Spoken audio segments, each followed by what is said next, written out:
प्रिया जी अयोध्या से। राधे राधे महाराज जी। जी राधे राधे महाराज जी।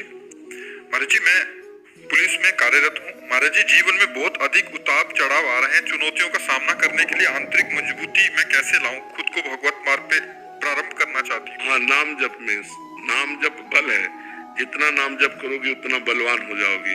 ये जो हम चाहते हैं कि ना करें फिर भी हम करते हैं, या जो हम चाहते हैं करें नहीं कर पा रहे हैं, इन दोनों के लिए हमें नाम बल की आवश्यकता है। हम जितना नाम जप करेंगे उतने हमें बल आता चला जाएगा। नाम जप जरूर करो, सबका मंगल इसी में होगा। आप देख लीजिए, खुद देख लीजिएगा। और नाम जप नहीं तो बातों से काम, क्रोध, लोभ, मोह, मद मत्सर इनको नहीं जीत सकते हम। ये बहुत सुबह है, 1 मिनट में बड़े अच्छे को घुटने मिला देते हैं। इसलिए नाम जप जितना अधिक करोगे उतना ही आनंद आपको रहेगा।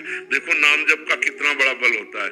एक दिन ठाकुर हरिदास जी महाराज चैतन्य महाप्रभु के परिकर के हरे कृष्ण कृष्ण कृष्ण हरे हरे, हरे राम राम राम हरे हरे जोर जोर कीर्तन कर रहे थे। तो एक धनी मानी 2-3 वैश्याओं के साथ निकला।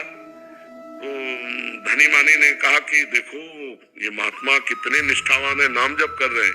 तो उन वैश्याओं में कुछ चंचल स्वभाव की तो होती है। तो उन्होंने कहा हमको एक दिन का अवसर दो, इनकी भक्ति को अभी देख ले हम। उसका ठीक है। और नौ युवती श्रृंगार करके गई और हरे कृष्ण कृष्ण कृष्ण जोर जोर बोलते थे ऐसे। वो गई ऐसे करके बैठी। उन्होंने देखा, देखते ही समझ गए। भगवत भक्तों के पास भगवत कृपा से इतना ज्ञान होता है कि कौन किस भाव से आया है, समझ गए। तो बस हरे कृष्ण कृष्ण। वो कहते रुको आप हमसे बात करो। हरे कृष्ण। पूरा रात हो गई, वो महात्मा को देखना हरे कृष्ण। दूसरे दिन फिर श्रृंगार करके आई, तीसरे दिन फिर श्रृंगार करके आई, और तीसरे दिन रो पड़ी। जब रो पड़ी तब रुके। क्या कहना चाहती थी?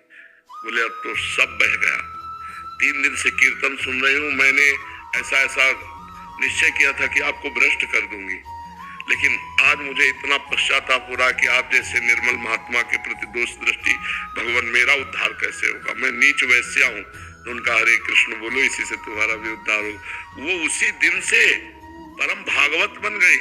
महाराज तो स्वयं परम भागवत है।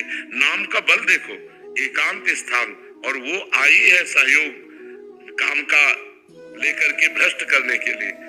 तो अब वहां कोई प्रश्नवाचक चिन्ह था ही नहीं। जवान साधु थे तो भ्रष्ट होने में कोई देर, लेकिन नाम में इतना सुख है कि भोग में अरुचि, और भोगासक्त वैश्या को भी भोगों से अरुच करा के वहां भागवत बना दिया। नाम में बड़ी सामर्थ्य है। आप नाम की सामर्थ्य को आश्चर्यचकित होकर मानोगे ही नहीं कि ऐसी कहां होती नाम में सामर्थ्य। एक केवल राम जी भक्तमाल का चरित्र है। केवल राम कहते हैं, वो गरीब भगत थे। उनका स्वभाव था जहां वो संतों को देखते दौड़ पड़ते, चरण में प्रणाम करना, घर लाना, चरण उदक उतारना, और जो रूखा सूखा बने सो पवाना। तो जब संतों को आदर मिलता है तो दूसरे संतों से चर्चा करते। तो एक अयोध्या से बड़ी भगवान श्री राम जी की मंडली संतों की उधर से गुजर रही थी। तो पूछा भाई केवल राम जी का घर कौन सा है? बड़े भगत है भाई यहाँ। तो केवल राम जी ने जब सुना संत मंडली आई, अरे आज तो नाच पड़ेगी, आज तो बहुत से संत, खूब आदर पूर्वक घर, पर खाने को नहीं। अब उन्होंने पत्नी से कहा कि गरीब आदमी थे, अब 1-2 संत हो तो कुछ बने, अब जहाँ 50 संत है। तो पत्नी से कहा अब क्या हो सकता है? भगवान आज इतनी बड़ी कृपा की कि इतनी संत मंडली हमारे घर आई, आज पवाने के लिए कुछ नहीं है। तब पत्नी से कहा तुम इनको बैठा लो, मैं कोई ना कोई उपाय करता हूँ। तो गए, एक धनी मानी से बात की। तो लोग जब किसी को गरीब देखते हैं, असहाय देखते हैं, तो उसका दुरुपयोग भी कर बैठते हैं। अत्यंत आवश्यकता, वो बिल्कुल गिड़गिड़ा रहे थे कि आज हमारे अगर संतों का भोजन हो गया तो तुम कहोगे तुम जीवन भर तुम्हारी गुलामी करेंगे, आज संत ना भूखे जाए।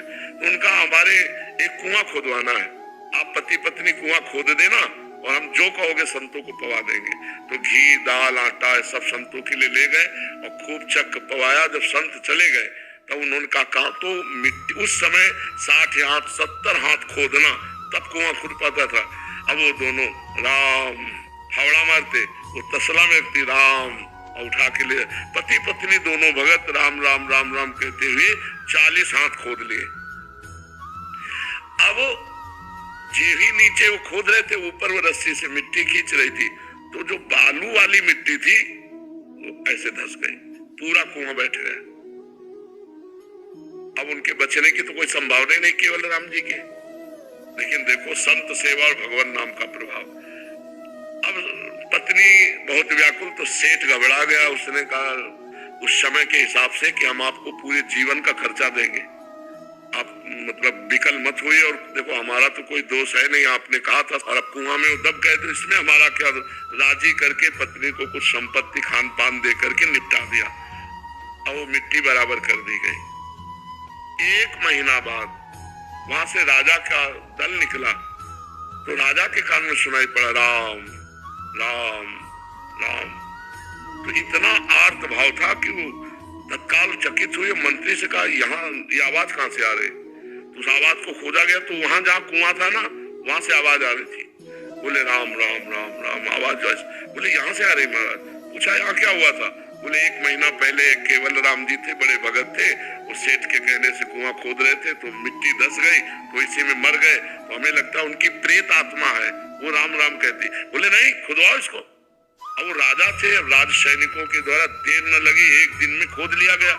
तो जहाँ केवल राम जी बैठे थे, उसके एक हाथ ऊपर से परत लग गई थी मिट्टी की, और वो गुफा में बैठे थे, और शीतल जल और सुंदर भोजन सामने रखा हुआ था।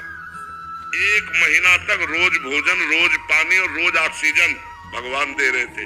तुरंत खोला गया, निकाला गया, तो अब उनकी तो महिमा प्रकाशित हो गई, बड़ा चरित्र लिखा। तो उनसे पूछा गया आपका जी नहीं घबराया, आपको परे। बोले जब मैं राम राम राम, तो मेरे राम जी आए, वो मेरे साथ बात करते थे, मुझे भोजन पवाते थे, मुझे जल पवाते थे, मैं बड़ी आराम से था। 1 महीना बड़े आराम से हमारा सोचो जरा, ऊपर से पैक हो चुके हैं कि यहाँ घबराहट में प्राण निकल जाए। मान लो ऐसी कोई परिस्थिति भी हो जाए तो घबरा के मर जाए कि हमारी आवाज भी ऊपर नहीं पहुंच रही होगी, हम कब तक बंद रहेंगे, हाय हाय मच जाए। लेकिन राम राम राम राम। भगवान शिव ने जो हलाहल बीच समुद्र में निकला, रा कह के पी लिया, और मां से बंद। राम नाम से नीलकंठ कंठ में एक जरा बूंद भी पानी का रोकना कठिन है। भगवान शिव ने हलाहल विष को भगवान के नाम के प्रभाव से रोक लिया। तो नाम में अपार सामर्थ्य, यदि हम लोग नाम जप करें तो जो करना चाहिए वो हम कर पाएंगे, जो नहीं करना चाहिए उसे हम त्याग देंगे। अगर नाम नहीं जप है तो केवल बातों से तो ऐसा होना संभव है।